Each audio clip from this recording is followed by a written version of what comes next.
Baik, selamat pagi. Assalamualaikum wabarakatuh. Salam sejahtera. Salam, Om Swastiastu, Nama Budaya, salam kebajikan. Selamat pagi untuk kita semua. Pada pagi hari ini, kita akan melanjutkan workshop kurikulum merdeka dengan sesi penyusunan bahan ajar. Sebelum kita memulai kegiatan kita pada pagi hari ini, patutlah kita mengucapkan syukur atas berkat dan rahmat Tuhan dari tadi malam sampai saat ini. Dan pada saat ini kita menundukkan kepala, kita berdoa menurut ajaran dan kepercayaan kita masing-masing. Berdoa mulai.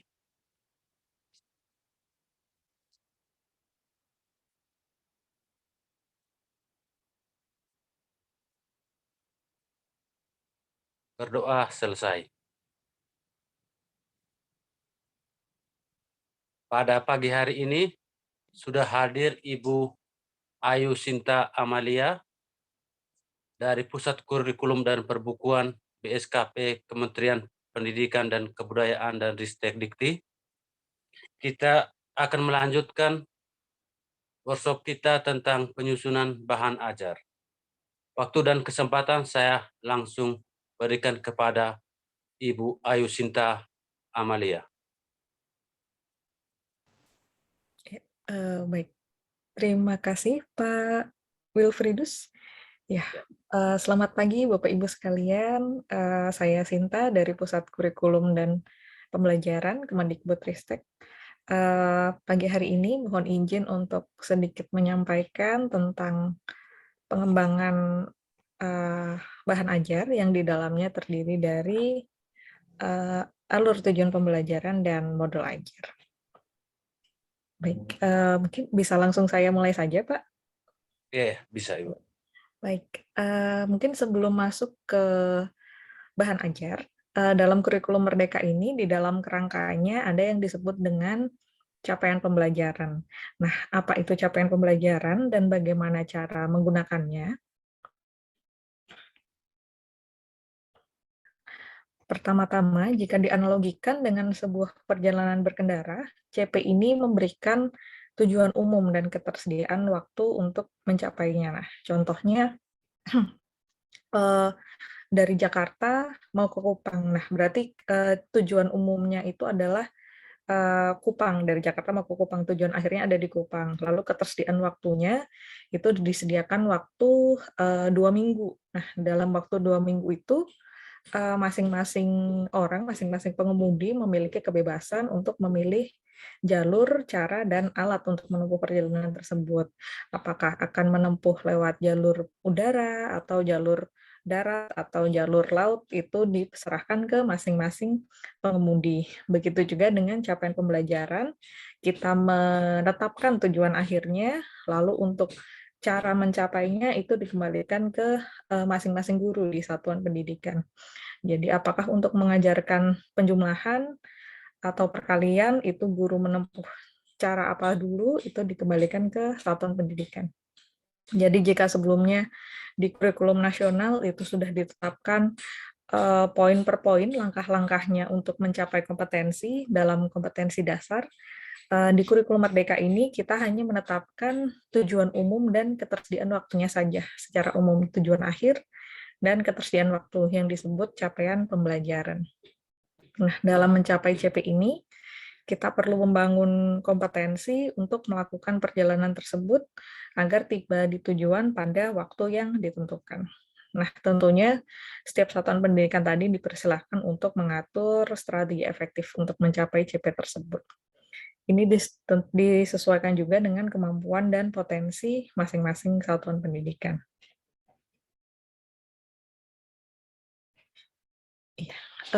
Jadi jika garis finish itu berada di kelas 12, maka untuk mencapai garis finish tersebut, pemerintah membuatnya ke dalam 6 etapa atau 6 fase. Setiap fase ini lamanya masing-masing 1 sampai 3 tahun. Nah, kenapa menggunakan istilah fase? Ini dilakukan untuk membedakan dengan istilah kelas, karena peserta didik di satu kelas yang sama, ini bisa saja belajar dalam fase pembelajaran yang berbeda-beda. Nah, untuk mengatasi hal ini nantinya perlu dituangkan di dalam eee, rencana pembelajaran atau modul ajar yang disusun oleh Bapak Ibu.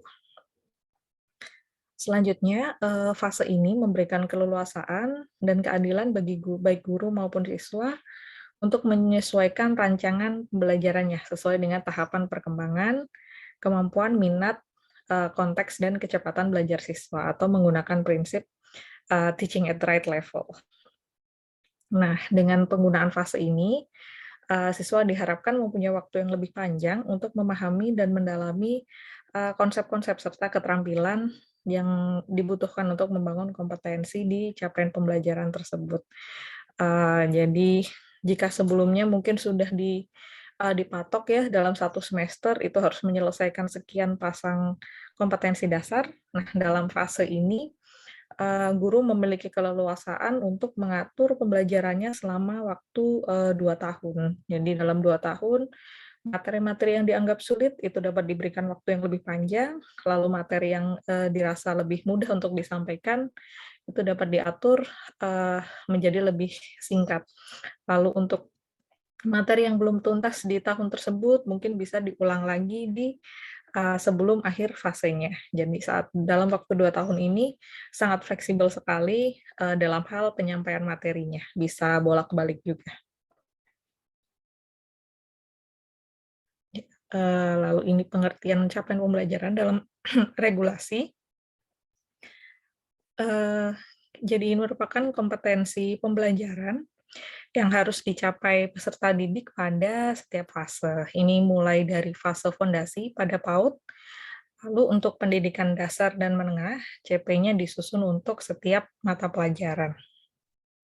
Nah, seperti yang disampaikan di awal tadi, pemerintah hanya menetapkan tujuan akhir dan waktu tempuhnya saja.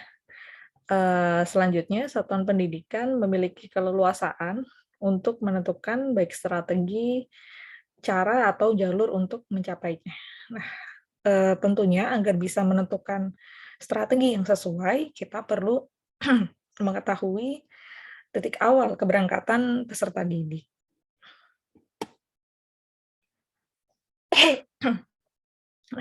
Selanjutnya ini ada sistematika capaian pembelajaran. Jadi apa saja yang tercantum di dalam capaian pembelajaran tersebut. Yang pertama ada rasional mata pelajaran, itu memuat mengapa mempelajari atau alasan mempelajari mapel tersebut. Lalu keterkaitan antara mata pelajaran dengan satu atau lebih profil pelajar Pancasila. Selanjutnya ada tujuan mata pelajaran. Ini merupakan kemampuan yang perlu dicapai pelajar setelah mempelajari mata pelajaran tersebut. Lalu di dalam karakteristik mata pelajaran, ini ada deskripsi umum, dan juga elemen-elemen atau domain mata pelajaran serta deskripsinya. Selanjutnya, untuk inti dari capaian pembelajaran sendiri, ada CP dalam setiap fase secara keseluruhan, jadi dalam bentuk paragraf yang utuh. Ini merupakan kompetensi yang harus dicapai oleh peserta didik di setiap fasenya. Ini terintegrasi secara holistik, mulai dari sikap, keterampilan, dan juga pengetahuan. Jadi tidak disampaikan secara terpisah-pisah poinnya, tetapi disampaikan menjadi satu kesatuan yang dirangkai dalam sebuah paragraf yang utuh. Selanjutnya, capaian setiap fase menurut elemen. Nah, ini dibuat dalam bentuk matriks atau tabel.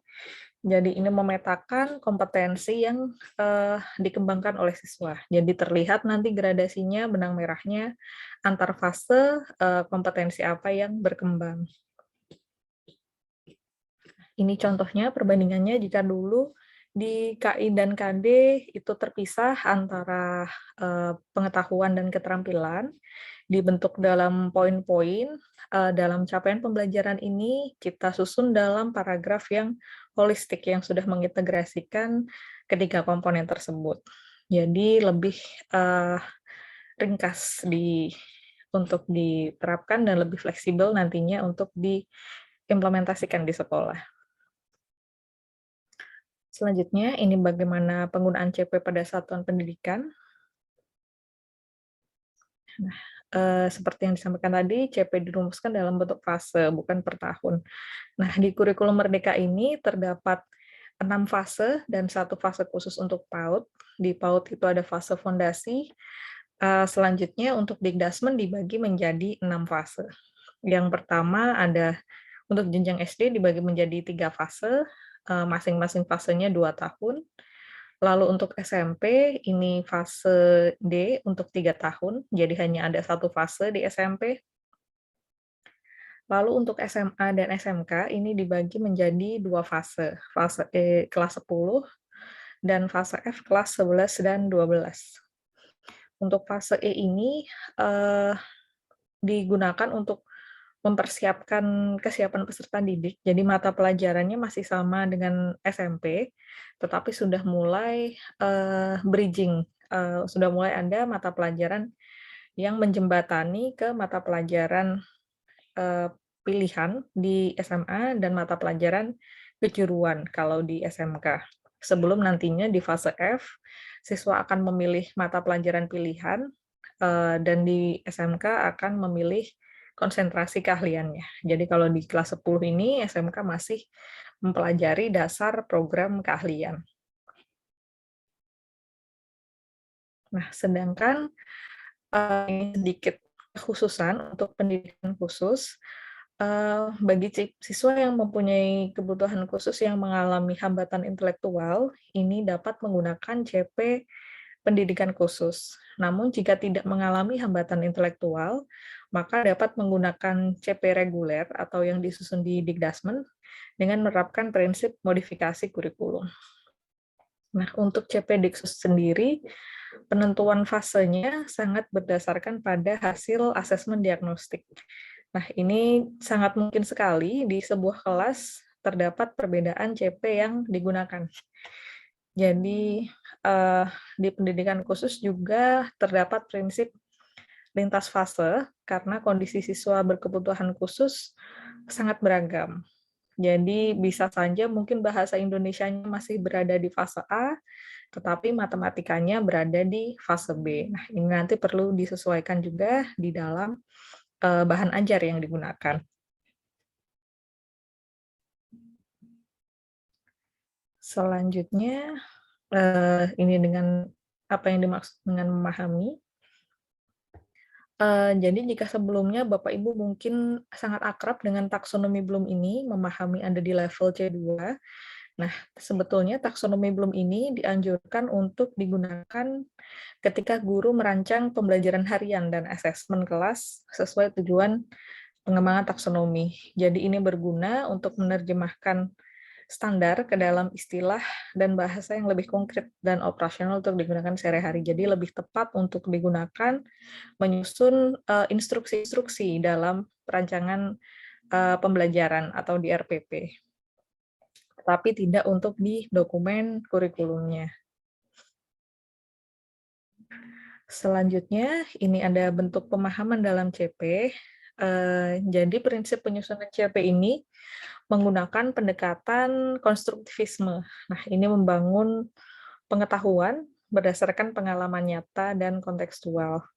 Jadi pengetahuan ini bukanlah kumpulan seperangkat fakta, konsep, atau kaidah yang diingat saja, tetapi dapat selalu berkembang, merupakan suatu proses yang membangun pengetahuan melalui pengalaman nyata. Jadi pemahaman ini tidak bersifat statis, tetapi berevolusi, berubah secara konstan sepanjang siswa mengonstruksikan pengalaman baru, lalu memodifikasi pengalaman sebelumnya yang pernah didapat. Ini selanjutnya elemen di dalam capaian pembelajaran. Nah, setiap CP ini memiliki beberapa elemen atau kelompok kompetensi esensial. Ini berlaku sama untuk semua fase pada mata pelajaran tersebut, lalu masing-masing elemen memiliki capaian per fasenya sendiri. Ini akan saling menunjang untuk memahami, mencapai pemahaman yang dituju.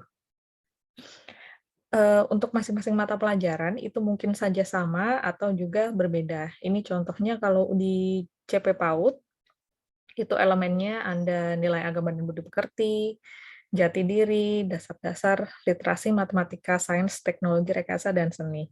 Sedangkan di matematika elemennya lebih berbasis ke konten seperti bilangan, aljabar, pengukuran, geometri, analisis data, dan peluang. Jadi masing-masing mata pelajaran mempunyai karakteristik CP-nya masing-masing. Nah, ini contoh capaian pembelajaran serupa.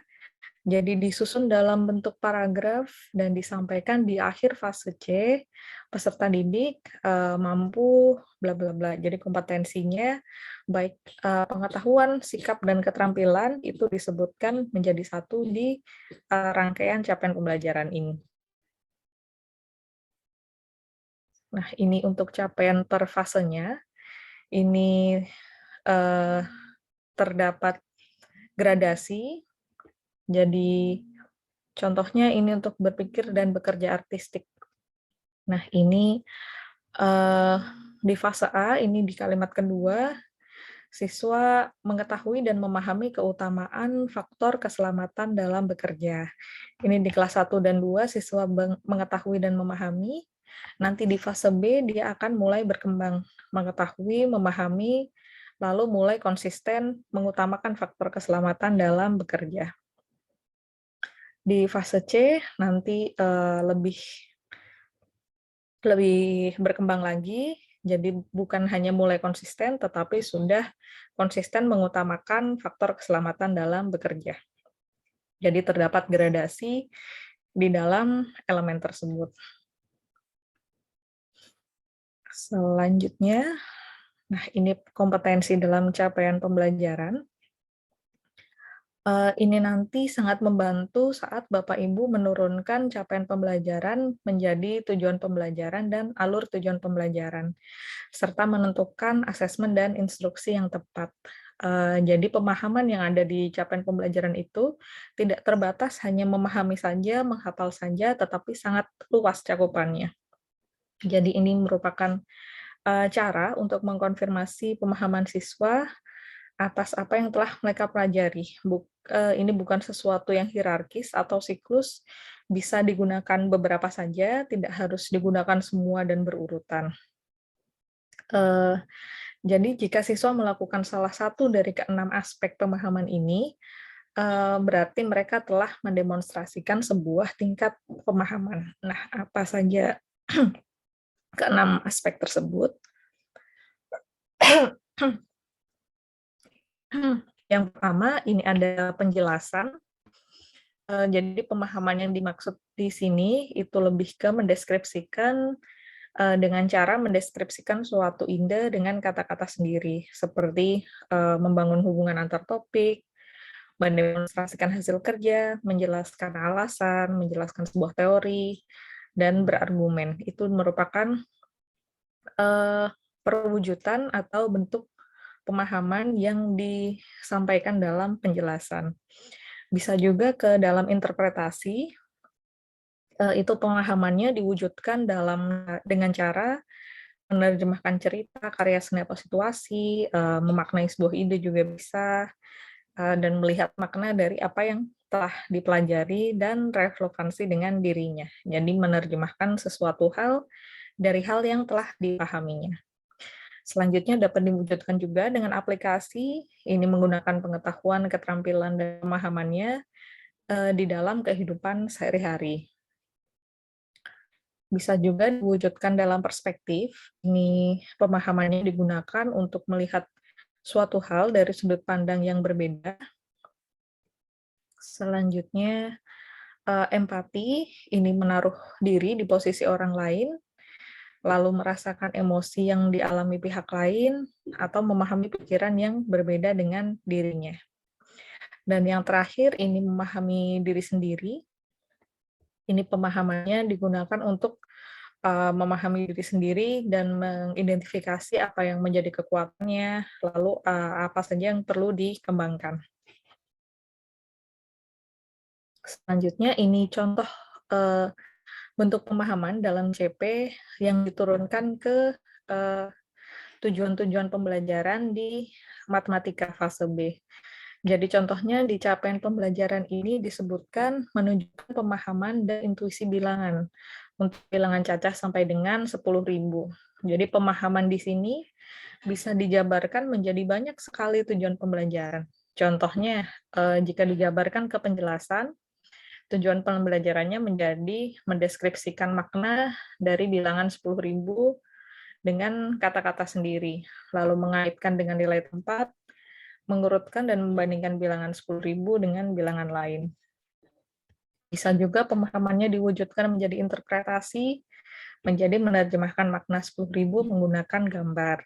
Bisa juga dengan aplikasi, ini menggunakan pemahaman 10.000 untuk memecahkan masalah di dunia nyata. Misalnya berbelanja di kantin dengan uang 10.000. Atau soal cerita simulasi jual beli. Jadi sangat beragam. Dari satu kalimat ini bisa divariasikan ke berbagai tujuan pembelajaran sesuai dengan 6 aspek tadi. Ini juga untuk contoh bahasa Indonesia. Dari kata memahami informasi puisi, itu dapat diterjemahkan menjadi berbagai aspek, seperti mendeskripsikan makna dari puisi, lalu membacakan atau deklamasi puisi, bisa juga melakukan bedah puisi, dan menaruh diri di posisi penulis. Jadi sangat beragam ya Bapak Ibu, pemahamannya tidak terbatas pada mengingat saja, tetapi bisa diwujudkan ke berbagai aspek-aspek tersebut. Nah, selanjutnya terkaitannya ke bahan ajar. Jadi CP ini tidak serta-merta bisa langsung digunakan ke dalam pembelajaran di kelas. Jadi CP ini harus diturunkan ke alur dan tujuan pembelajaran terlebih dahulu. Nah, dari alur dan tujuan pembelajaran tersebut, selanjutnya dikembangkan menjadi modul ajar yang nantinya akan Bapak Ibu gunakan sebagai panduan atau acuan dalam melaksanakan pembelajaran di kelas. Nah, pendidik dalam kurikulum Merdeka ini memiliki keleluasaan untuk membuat sendiri, memilih dan memodifikasi modul ajar yang tersedia. Ini tentunya disesuaikan dengan konteks, karakteristik, serta kebutuhan peserta didik. Nah, pemerintah ini menyediakan contoh-contoh modul ajar yang dapat dijadikan inspirasi untuk satuan pendidikan. Ini bisa diakses di platform Merdeka Mengajar. Selanjutnya, ini satuan pendidikan dan pendidik dapat mengembangkan, seperti tadi, mengembangkan modul ajar sendiri, memodifikasi atau menggunakan modul ajar yang sudah ada. Jadi, pendidik yang sudah menggunakan modul ajar yang disediakan pemerintah, ini tidak perlu menyusun perencanaan pembelajaran lagi. Jadi, jika yang sudah digunakan, disediakan oleh pemerintah tadi dirasa sudah cocok atau sudah sesuai dengan konteksnya, maka tidak perlu membuat RPP baru.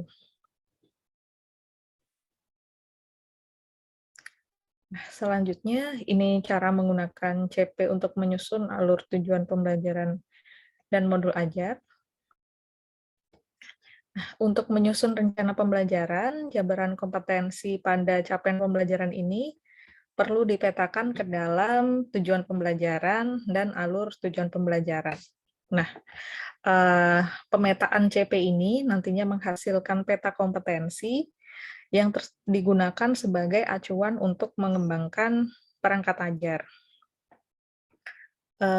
Jadi untuk tujuan dari analisis capaian pembelajaran ini adalah untuk mendapatkan peta kompetensi yang akan menjadi rujukan untuk pelaksanaan pembelajaran. Dan selanjutnya, dari peta tersebut digunakan untuk menyusun tujuan pembelajaran dan juga alur tujuan pembelajaran. Nah, pendidik dan satuan pendidikan ini dapat menggunakan berbagai strategi untuk menyusun tujuan pembelajaran dan alur tujuannya, tetapi harus dipastikan baik TP maupun ATP tersebut dipetakan memenuhi kriteria berikut. Untuk tujuan pembelajaran, ini memuat kompetensi Ini mencakup sikap, pengetahuan, dan atau keterampilan yang dapat didemonstrasikan oleh peserta didik. Dan juga lingkup materi yang berupa pengetahuan inti atau konsep utama yang perlu dipahami di akhir unit pembelajaran. Jadi mungkin kalau bisa dianalogikan, kompetensi ini merupakan kendaraannya, keterampilan yang didemonstrasikan, lalu lingkup materi ini adalah muatannya. Jadi bahan apa yang dibawa di dalam kendaraan tersebut. Jadi yang perlu disampaikan kedua-duanya adalah baik kendaraan maupun bahan ini bisa sampai ke tujuan akhir. Jadi kendaraan ini membantu mengangkut bahan-bahan yang ada di dalamnya. Selanjutnya, untuk pendidikan kebutuhan khusus itu juga perlu diterapkan variasi, yaitu pendekatan yang berbeda sesuai dengan karakteristik peserta didik berkebutuhan khusus. Selanjutnya untuk kriteria alur tujuan pembelajaran, ini menggambarkan urutan pengembangan kompetensi yang dikuasai secara utuh dalam satu fase. Jadi dalam satu fase itu harus diterjemahkan mulai dari awal sampai akhir, prosesnya seperti apa, gradasinya seperti apa, mungkin jika ada materi prasyarat, urutan materi prasyarat ini harus ada di mana, itu harus tercantum jelas di dalam alur tujuan pembelajaran. Lalu menggambarkan cakupan dan tahapan pembelajaran yang linear dari awal hingga akhir fase. Dan yang terakhir, ini menggambarkan tahapan perkembangan kompetensi dari suatu fase. Jadi tahapan perkembangannya harus terlihat di dalam tujuan pembelajaran tersebut, harus sesuai dengan tahapan fasenya, jadi tidak lebih tinggi dan juga tidak lebih rendah, harus sesuai dengan fase tersebut. Nah, selanjutnya tujuannya adalah untuk mengembangkan perangkat ajar yang memandu pendidik dalam melaksanakan pembelajaran. Jadi, pengembangan modul ajar ini ditujukan untuk membantu Bapak Ibu di satuan pendidikan untuk menyampaikan atau melaksanakan proses pembelajaran di kelas. Nah, sama seperti ATP tadi, pendidik memiliki kemerdekaan baik untuk memilih dan juga memodifikasi modul ajar yang sudah disediakan atau menyesuaikan modul ajar dengan karakteristik peserta didik. Atau boleh juga jika memang dirasa contoh yang disediakan belum ada yang sesuai, ini boleh menyusun sendiri modul ajarnya sesuai dengan karakteristik peserta didik. Nah, jika Bapak Ibu ingin menyusun sendiri, poin-poin apa saja yang yang harus diperhatikan, di antaranya adalah kriterianya adalah esensial, yaitu pemahaman konsep dari setiap mata pelajaran melalui pengalaman belajar dan lintas disiplin. Jadi, konsep-konsep yang dimuat di dalam modul ajar ini hanyalah yang esensial saja, yang penting saja apa yang perlu disampaikan ke peserta didik. Selanjutnya, modul ajar yang dikembangkan ini diharapkan menarik, bermakna, dan menantang, sehingga dapat menumbuhkan minat untuk belajar dan melibatkan peserta didik secara aktif dalam proses belajarnya. Ini juga berhubungan dengan pengetahuan dan pengalaman yang dimiliki sebelumnya, sehingga tidak terlalu kompleks, namun juga tidak terlalu mudah untuk tahap usianya. Jadi kan kadang kalau yang dikembangkan itu terlalu mudah, anak menjadi tidak tertarik lagi untuk belajar. Begitu juga kalau terlalu susah, anak juga sudah putus asa terlebih dahulu. Jadi harus disesuaikan agar ada unsur menantangnya, karena ini levelnya sudah lebih tinggi dari pengalaman belajar yang dimiliki sebelumnya dan juga akan menjadi lebih menarik dan bermakna.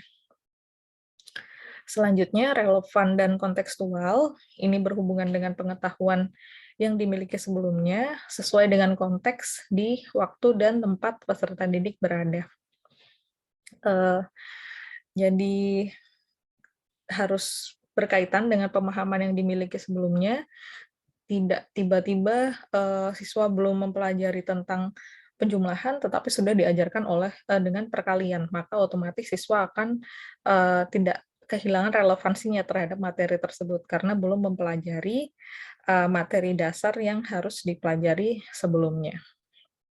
Begitu juga dengan konteks waktu dan tempat, ini perlu disesuaikan dengan di mana peserta didik tersebut berada dan kapan. Mungkin jika dulu penugasan lebih banyak diberikan tugas mungkin mendengarkan berita lewat radio, tetapi untuk saat ini lebih banyak berita-berita yang didapatkan melalui internet. Jadi itu perlu disesuaikan juga untuk kegiatan-kegiatan yang dilaksanakan sesuai dengan konteks waktu dan tempat peserta didik berada. Selanjutnya berkesinambungan, ini keterkaitan alur kegiatan pembelajaran sesuai dengan fase belajar peserta didik. Jadi ini harus posisinya harus jelas di dalam alur tujuan pembelajaran ada di mana, sehingga dapat berkesinambungan dengan modul ajar sebelumnya dan juga setelahnya, yang sama-sama menurunkan alur tujuan pembelajaran yang telah disusun di awal tadi. Nah, selanjutnya sebelum masuk ke contoh-contoh, penulisan modul ajar ini bertujuan untuk memandu pendidik untuk melaksanakan proses pembelajaran. Nah, secara umum modul ajar memiliki komponen berikut. Jadi ada 3 komponen utama. Yang pertama adalah tujuan pembelajaran. Ini memuat kompetensi dan lingkup materi pembelajaran yang sesuai dengan kurikulum satuan pendidikan. Jadi tujuan pembelajaran yang sudah disusun tadi, ATP ini juga perlu dimunculkan di kurikulum operasional sekolah, seperti yang minggu lalu sudah disampaikan. Jadi contoh ATP dan contoh MA, contoh modul ajar, ini hanya beberapa contohnya saja perlu dimunculkan di dalam kurikulum operasional sekolah. Selanjutnya, setelah tujuan pembelajaran, modul ajar juga memuat langkah-langkah atau kegiatan pembelajaran. Jadi ini memuat kegiatan belajar sesuai dengan kemampuan dan tahapan perkembangan peserta didik. Dan juga menunjukkan bagaimana media pembelajaran digunakan. Dan yang ketiga, ini asesmen pembelajaran, yaitu proses pengumpulan dan pengolahan informasi untuk mengetahui kesiapan dan hasil belajar peserta didik. Nah, ini ada sedikit kekhususan untuk pendidikan khusus, ini karena harus memperhatikan kebutuhan peserta didik dengan penilaian individual, nah maka perlu dilaksanakan asesmen untuk menentukan tahapan belajar. Jadi asesmennya dapat diletakkan setelah tujuan pembelajaran untuk mengetahui kesiapan peserta didik dalam mempelajari materi dalam modul ajar tersebut. Jadi asesmennya tidak di akhir, tetapi di awal juga perlu ada asesmennya untuk mengetahui titik awal atau titik mulai siswa tersebut belajar. Ini sudah tercantum di dalam standar isi dan juga Kemendikbud 56 tahun 2022. Nah, mungkin Bapak Ibu yang sudah pernah melihat modul ajar dari kurikulum Merdeka, itu komponennya sangat banyak, jadi ini terdapat sekitar 20 komponen, tetapi tidak semua komponen berikut wajib tercantum di dalam modul ajar yang dikembangkan oleh peserta didik. Jadi pendidik di satuan pendidikan ini diberi kebebasan untuk mengembangkan komponen-komponen ini sesuai dengan konteks lingkungan dan kebutuhan belajar peserta didik. Jadi ini merupakan komponen yang ideal, tetapi untuk di satuan pendidikan yang diwajibkan hanyalah 3 komponen ini tadi, hanya tujuan pembelajaran, kegiatan pembelajaran, dan juga asesmen pembelajaran. Sedangkan ini untuk komponen-komponen lainnya ini hanya sebagai pelengkap jika memang dibutuhkan. Tetapi kalau Bapak Ibu ingin mengembangkan lengkap dengan ke-20 komponen ini juga diperbolehkan. Oke, selanjutnya ini mungkin ada contoh cuplikan modul ajar. Yang pertama dicantumkan profil pelajar Pancasila yang berkait di sini, lalu ada tujuan pembelajarannya apa, asesmen diagnostiknya, seperti apa yang akan dilakukan atau asesmen yang dilakukan di awal pembelajaran. Selanjutnya untuk di akhir pembelajaran dan saat proses pembelajaran juga dilakukan asesmen. Asesmen sumatifnya, lalu indikatornya, disebutkan juga urutan kegiatannya seperti apa. Mungkin saya tunjukkan beberapa contoh yang lebih konkret. Mungkin saya tunjukkan dulu untuk contoh alur tujuan pembelajarannya.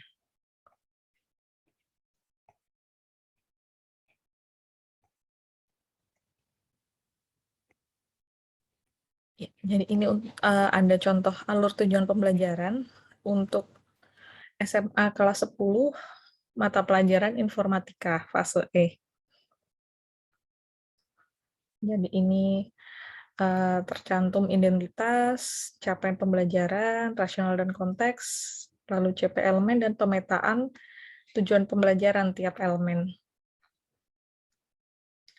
Identitas penyusunnya, lalu ada capaian pembelajaran fase E yang dicantumkan di sini.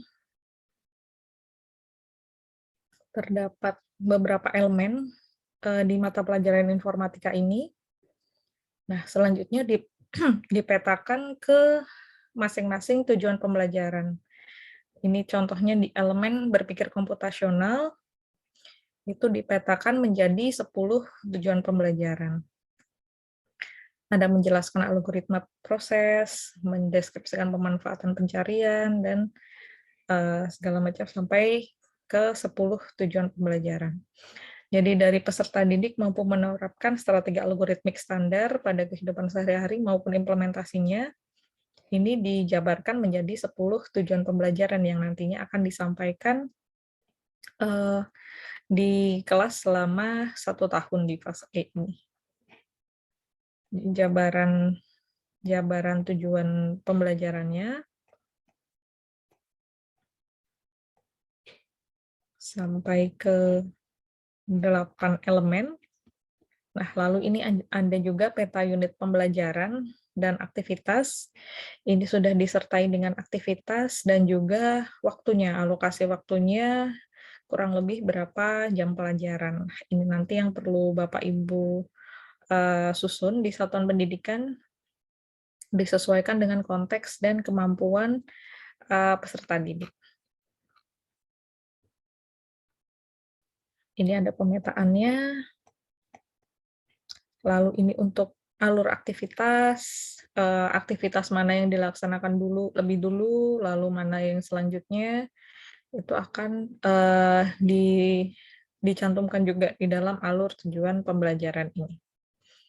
Bagi Bapak Ibu yang mungkin belum bisa menyusun sendiri, untuk tahap pertama memang disarankan untuk menggunakan contoh yang sudah ada. Nah, nantinya setelah Bapak Ibu sudah akrab atau sudah familiar dengan dokumen alur tujuan pembelajaran ini, baru selanjutnya dipersilahkan untuk menyusun sendiri. Tetapi kalau Bapak Ibu memang sudah mampu untuk menyusun sendiri dari awal, itu juga diperbolehkan untuk menyusun tujuan pembelajarannya sesuai dengan konteks peserta didik di satuan pendidikan Bapak Ibu.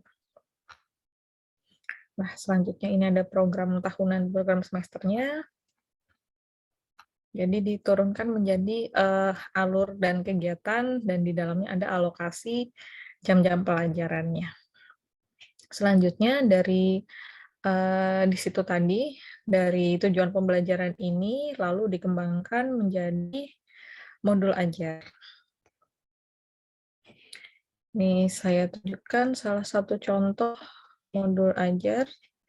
Nah, dari ATP tadi diturunkan menjadi modul ajar informatika. Nah, ini bahan ajar yang bisa Bapak Ibu gunakan di sekolah selain menggunakan buku teks. Jadi untuk bahan ajar sendiri ini dapat berbentuk buku teks, bisa juga berbentuk modul ajar.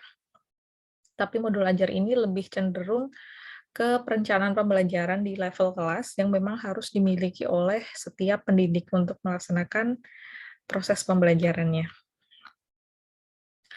Nah, ini ada informasi umum dari penulis perangkat ajarnya. Nah, lalu tujuannya ini menggunakan Dampak sosial informatika. Jadi ada kode-kodenya, DSI 1 sampai DSI 12 yang diambil dari dokumen ATP yang telah dikembangkan tadi. Cantuman juga kata kunci, materinya, sarana prasarana yang digunakan seperti apa, lalu kegiatan pembelajarannya, asesmen dan persiapan pembelajaran. Di dalam modul ajar ini juga disampaikan keterkaitannya dengan profil pelajar Pancasila. Profil pelajar Pancasila apa yang terkait, dan bagaimana praktiknya di dalam pembelajaran tersebut. Selanjutnya ini ada peta konsep untuk kegiatan pembelajarannya. Untuk pengetahuan, ini apa saja yang didapatkan, untuk keterampilan, kompetensi apa saja, dan juga untuk sikap, ini apa saja yang akan muncul.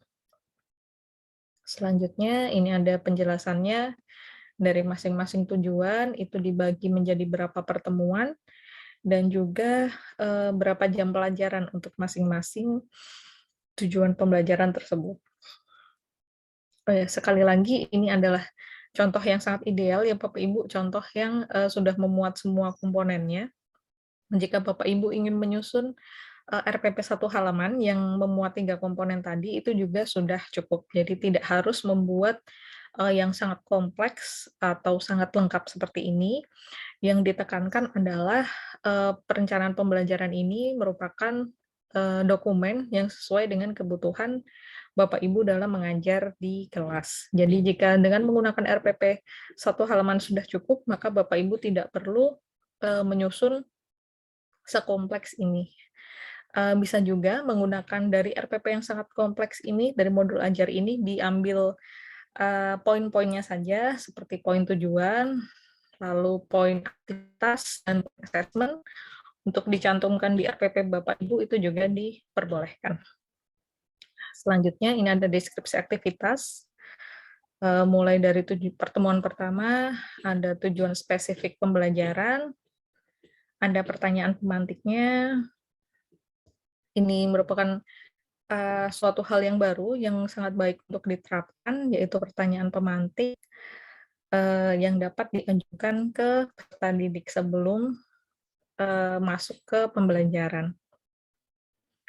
Selanjutnya ada aktivitasnya, kegiatan apa saja yang perlu dilakukan. Ini mungkin hampir sama formatnya dengan yang RPP yang selama ini Bapak Ibu kembangkan. Ada kegiatan awal, kegiatan inti, ini mulai dari orientasi pada masalah, lalu organisasi peserta didik dan belajar, membimbing penyelidikan, mengembangkan menjanjikan hasil karya, dan penutup. Selanjutnya ada asesmen, ini terdapat lembar refleksi, ada juga lembar kerja, lalu ini ada materi-materinya juga kalau di modul ajar. Jadi bahan materi sudah masuk juga ke dalam perencanaan pembelajaran ini. Ada penugasan, langkah kerja, dan asesmen-asesmennya. Ya, ini lalu ada juga contoh untuk SMK. Ini SMK di kelas 10. Ini contohnya untuk proyek IPAS atau ilmu pengetahuan alam dan sosial. Ini merupakan satu hal baru di kurikulum Merdeka ini, jika sebelumnya IPA dan IPS disampaikan secara terpisah. Untuk SMK kelas 10, IPAS ini dijadikan satu menjadi suatu proyek. Nah, di sini CP-nya itu adalah mengacu ke scientific literacy atau literasi sains, yaitu memahami pengetahuan ilmiah, lalu menentukan dan mengikuti prosedur yang tepat untuk melakukan penyelidikan ilmiah, serta merencanakan dan melaksanakan aksi sebagai tindak lanjut, lalu mengkomunikasikan proses dan hasil pembelajarannya. Nah, di sini dapat dilihat terintegrasi beberapa poin atau beberapa konten, seperti sifat zat, ini kekimianya, lalu jenis bahan makanan, komposisi zat, cara pengawetan dan penyimpanan. Ini juga menjelaskan berbagai macam bumbu, resep menu hidangan, menentukan nilai jual, ini masuk komponen ekonominya.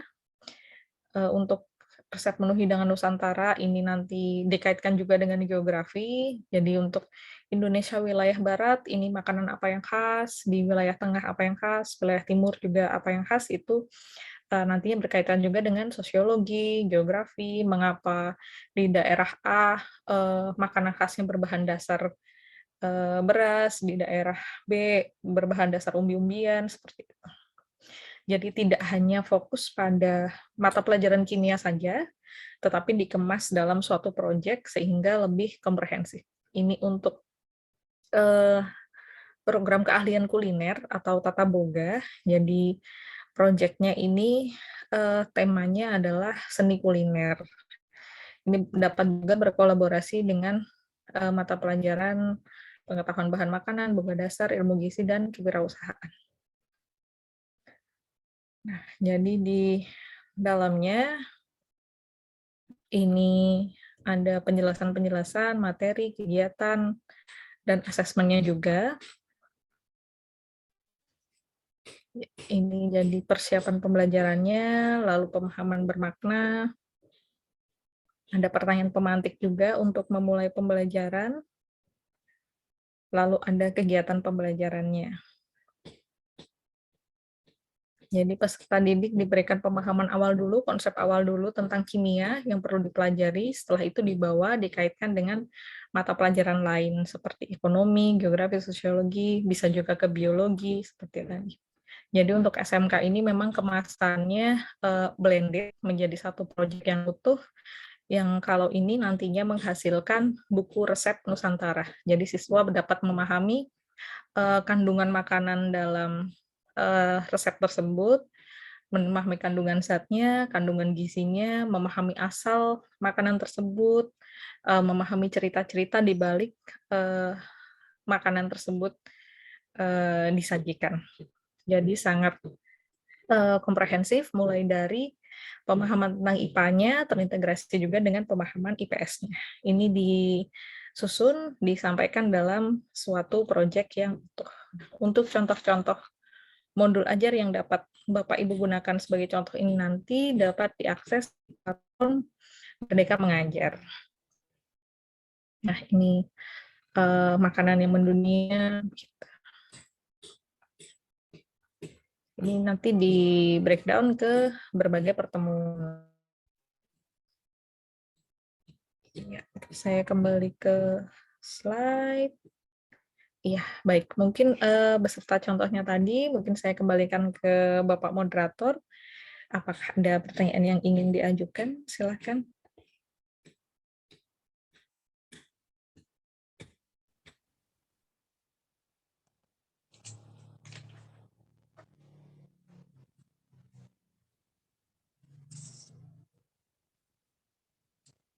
Baik, Ibu. Tadi Ibu sudah menjelaskan terkait dengan pembelajaran, elemen, peta unit pembelajaran, dan komponen modul ajar. Pada kesempatan berikutnya, saya buka dalam sesi tanya-jawab. Untuk sesi pertama, saya berikan untuk 2 orang penanya. Waktu dan kesempatan saya berikan.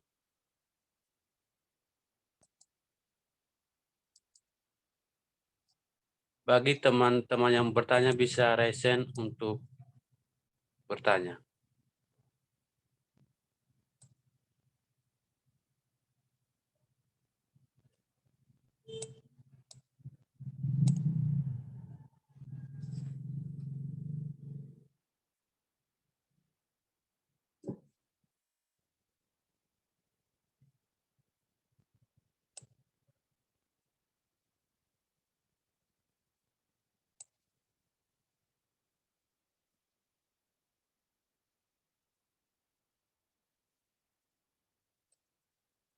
Baik, Ibu, sebelum teman-teman bertanya, saya juga ingin bertanya ini.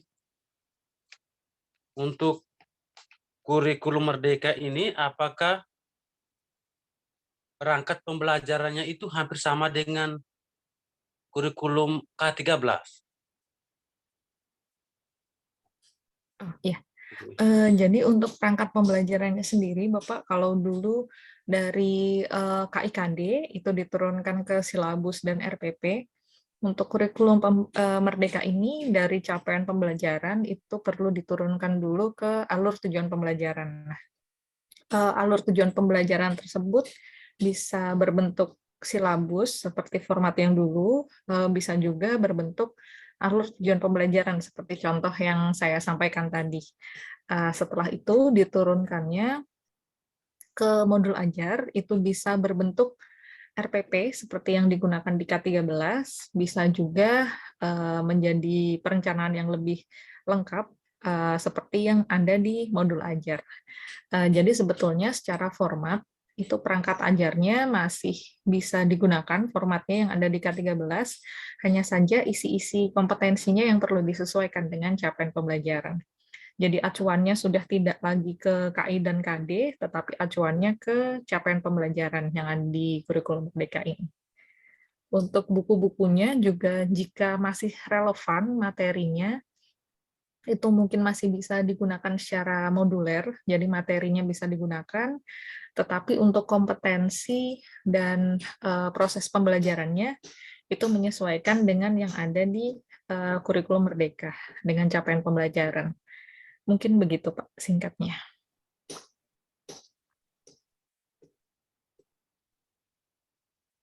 Oke, baik. Terima kasih, Ibu. Kesempatan berikutnya saya berikan kepada Bapak Ibu Guru yang ingin bertanya. Bisa langsung resen.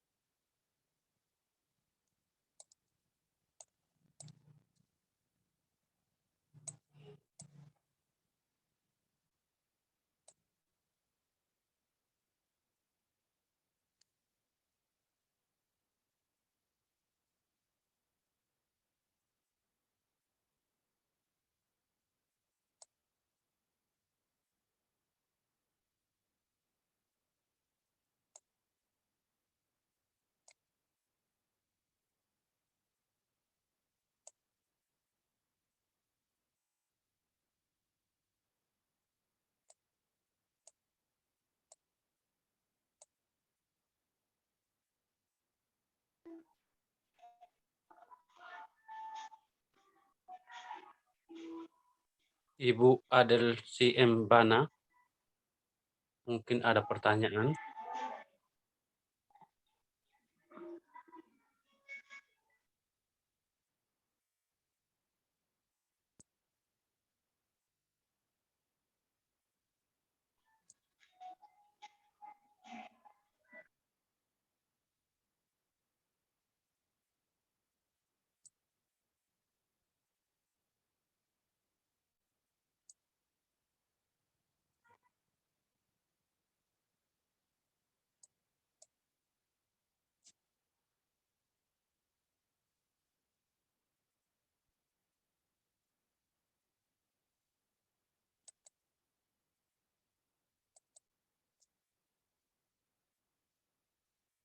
Baik, Ibu, karena